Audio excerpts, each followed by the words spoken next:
Who was Imam Bukhari? The man who persevered through it all. The one who held on to his integrity. He was a man of determination.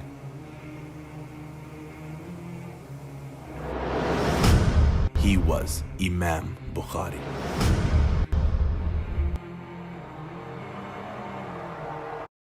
In the city of Bukhara, 194 years after Hijrah, Muhammad ibn Ismail ibn Ibrahim ibn al-Mughira ibn Bardizbah, better known as Imam Bukhari, was born on the 13th of Shawwal. He was a bright young boy who carried himself with great integrity that astonished all those who crossed his path. Everyone who had the opportunity to meet him would have great things to say about him due to his extraordinary conduct and mannerism. He cared about being kind, honest, patient, and he had a strong moral principle when dealing with his teachers, students, friends, and family. He would never intentionally backbite nor say anything harmful to anyone. To showcase just how conscious Imam Bukhari was about not wronging anyone, we learn of an incident that took place while he was teaching. Imam Bukhari had a blind student in his class who was so engrossed in the learning of Hadith that he was swaying back and forth, enjoying class. To this, Imam Bukhari smiled. However, after class, Imam Bukhari spoke to his student and begged for his forgiveness because he feared smiling at him in that moment could have been a form of backbiting. This is the extent to which Imam Bukhari was careful. In his youth, Imam Bukhari was also a very calm and patient teenager. As his friends would make fun of him for not writing down anything in class, he would remain silent. When it got out of hand, Imam Bukhari stopped them and began dictating every hadith that was mentioned in class straight from his memory. As he narrated over 15,000 hadith, his friends began to quickly correct their own mistakes. Imam Bukhari went through all the hadiths and they only stopped for salat. After that day, his friends never made fun of him again. This leads us to Imam Bukhari's remarkable academic accomplishments. Imam Bukhari's academic accomplishments were above and beyond anyone's expectations. His exceptional memory aided him with the ability to narrate 7,000 hadith at the age of 12. By the age of 16, Imam Bukhari went through 1,800 teachers and had exhausted the knowledge that was available to him in his town of Bukhara. In the same year he performed Hajj with his mother and older brother.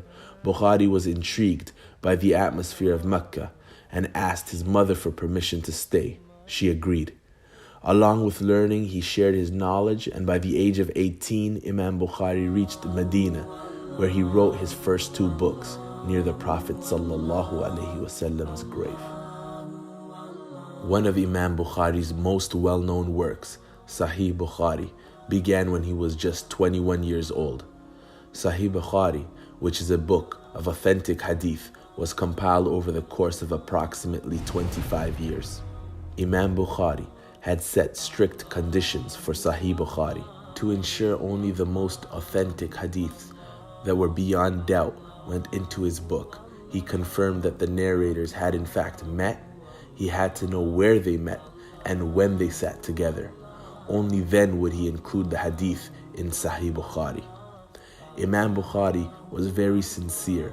Before officially including a hadith in Sahih Bukhari, he would perform 2 rak'ah of istikhara to Allah for guidance.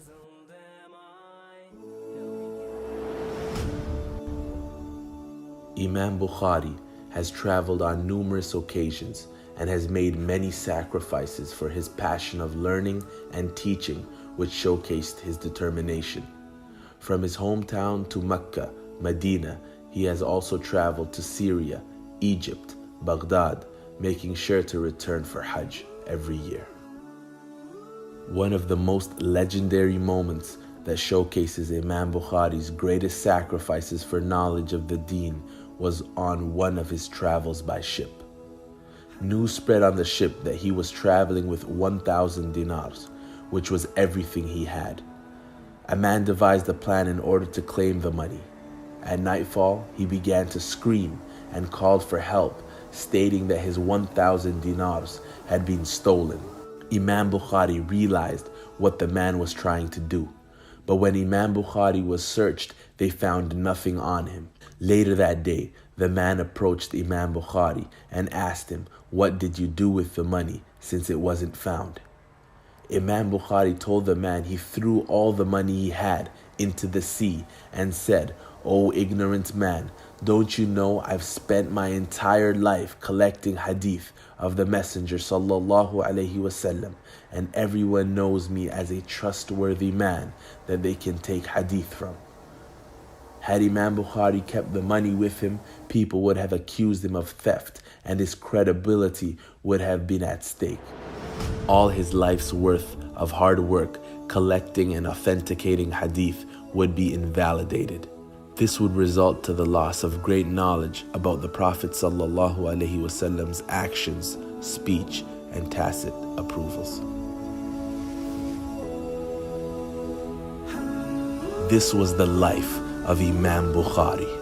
Despite facing many trials and tribulations throughout his life, Imam Bukhari was a man of extraordinary character with great conduct and mannerism that did not go unnoticed. His academic accomplishments, including Sahih Bukhari, were of high standards not matched by many. Through his travels and sacrifices that he made for his passion of learning and teaching, his credibility only continued to grow. Imam Bukhari, rahimahullah.